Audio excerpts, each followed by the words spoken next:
Bonjour à tous et à toutes, ici Christine Chevalier-Caron pour Histoire de source, Source Story, une émission d'histoire lors de laquelle on s'intéresse à l'histoire à travers différentes archives et sources.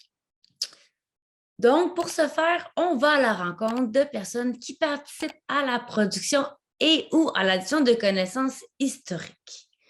Donc, ma collègue Samantha Kutrara qui rencontre des personnes et en anglais et moi qui tiens l'édition en français. Allons à la rencontre d'historiens, d'historiennes, d'archivistes, de conservateurs, conservatrices de musées ou encore d'artistes pour ne nommer que cela. L'objectif est de présenter une archive, de la questionner et donc de mettre en lumière un pan de l'histoire peu ou pas du tout connu ou encore de mettre en lumière un événement historique, mais dans une perspective peu connue, donc dans une nouvelle perspective que celle qui marque les récits dominants. Récemment, ma collègue Samantha Kutrara est allée à la rencontre d'une archiviste qui est aussi historienne publique du nom de Krista McCracken, qui est notamment sur le comité de rédaction de la revue Active History.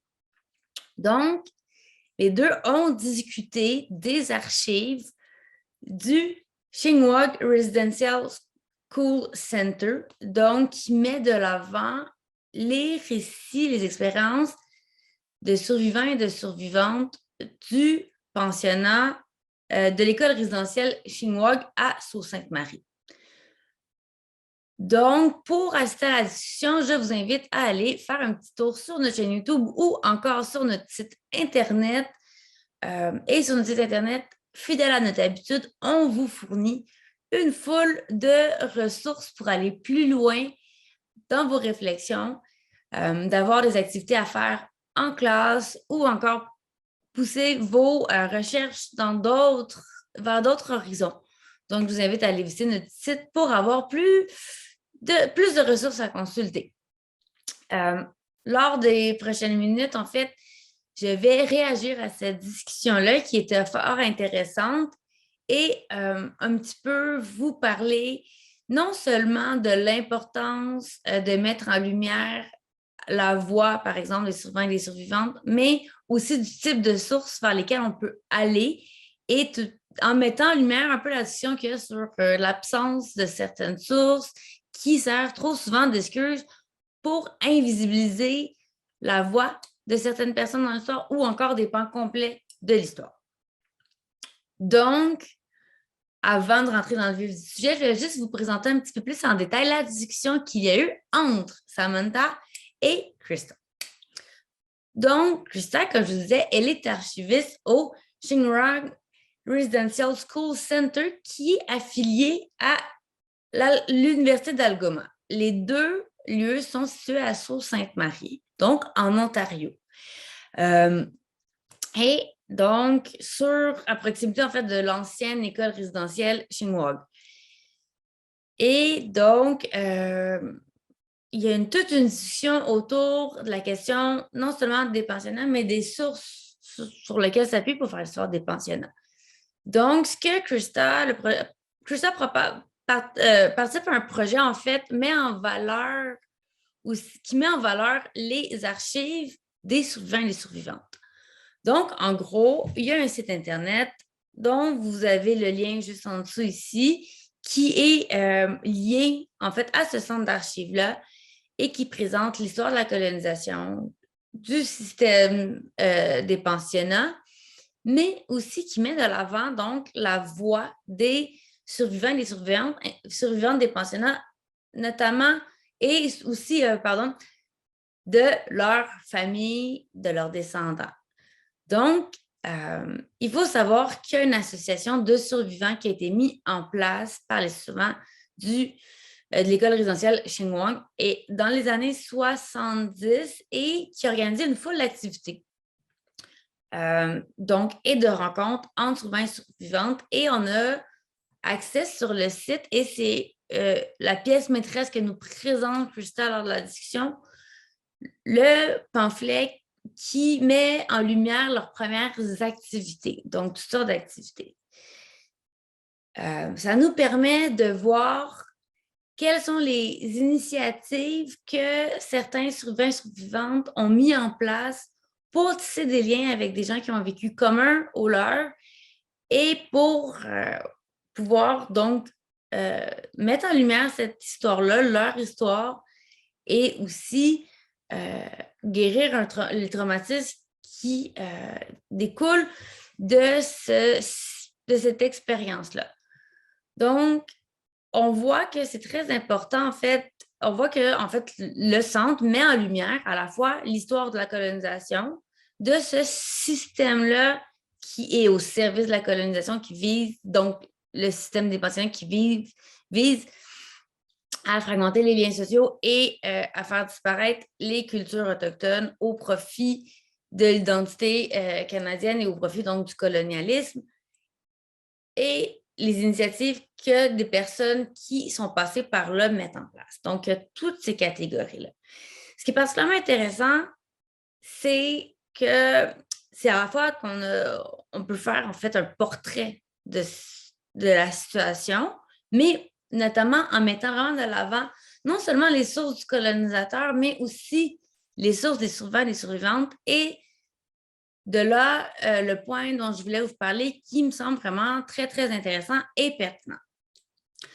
Pour tout groupe qui a été minorisé, discriminé dans l'histoire, il y a souvent cette tendance-là à justifier leur invisibilisation de l'histoire par une phrase qui est toute simple, mais qui est tellement lourde de sens, qui est « Ouais, mais on n'a pas les sources, on n'a pas les archives. » Est-ce qu'on n'a vraiment pas les sources, on n'a pas les archives?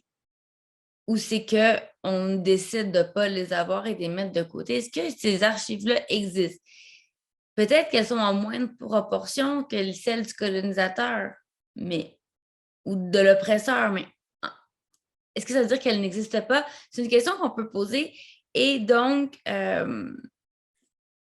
qu'on voit qui est une excuse un peu toute fabriquée pour pouvoir permettre de reproduire et reproduire cette invisibilisation-là de certaines personnes de l'histoire, donc de les garder exclus de l'histoire. Ainsi, en fait, l'histoire des pensionnats, elle est encore brûlante, elle est encore très récente. Il y a des gens qui ont passé par les pensionnats qui sont encore en vie. Il y a les descendants qui vivent aussi l'expérience intergénérationnelle. Et donc, et aussi l'actualité des dernières années a remis ce sujet-là de l'avant.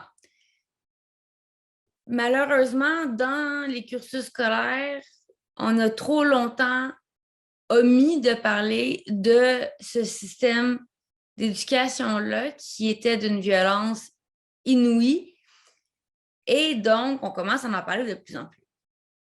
Évidemment, on se tourne généralement vers les sources les plus accessibles et les plus faciles d'accès qui vont être les sources qui sont celles des communautés religieuses de l'État canadien. Donc, ça raconte l'histoire des pensionnats à travers celui et ceux qui les ont mis en place. Il manque, encore une fois, on tait la voix des survivants et des survivantes. Certes, il y a de plus en plus d'initiatives pour mettre, en fait, de la part des survivants et des survivantes pour mettre leur expérience de l'avant, mais il faut continuer à la faire. Et c'est ce que le Ching-Wog Residential School Center fait en mettant de l'avant les expériences donc du regroupement des anciens, des anciennes et de leurs familles de cette école résidentielle-là, notamment à travers, comme je disais, le Flyers. Donc, il n'y a peut-être pas ça systématiquement pour tous les anciens pensionnats, mais ça existe. Donc, ce que vous pouvez faire en classe, c'est aller sur la plateforme dont vous avez le lien et demander à vos élèves de mettre de l'avant ce qu'ils apprennent à travers la voix des principaux et des principales concernés. Vous pouvez aussi aller chercher de la littérature, des autobiographies, des nouvelles qui ont été écrites par des survivants et des survivantes. Il y en a plein. Mais c'est vraiment intéressant de prendre toutes ces dimensions-là. Donc, c'est toutes ces sources-là qui sont moins connues, qui relèvent de l'histoire orale, qui est trop souvent dévalorisée, mais qui est pourtant une ressource incroyable et qui est vraiment très importante.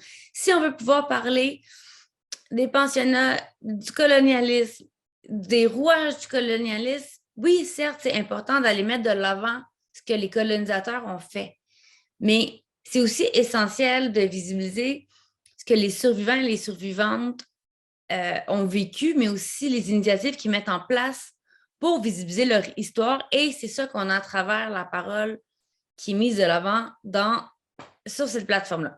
Donc, j'invite à aller voir cette plateforme-là, à écouter aussi la discussion qu'il y a eu entre Krista et Samantha, et puis de laisser un commentaire si vous voulez, d'aller nous suivre sur les différentes plateformes, soit Facebook, YouTube, Twitter, et de rester à l'affût pour nos prochaines discussions, que ce soit les réactions ou encore les discussions, nous en avons en anglais et en français qui arrivent à grands pas. Donc, à la prochaine pour une autre discussion autour des archives qui nous permettent de jeter un nouveau regard sur l'histoire.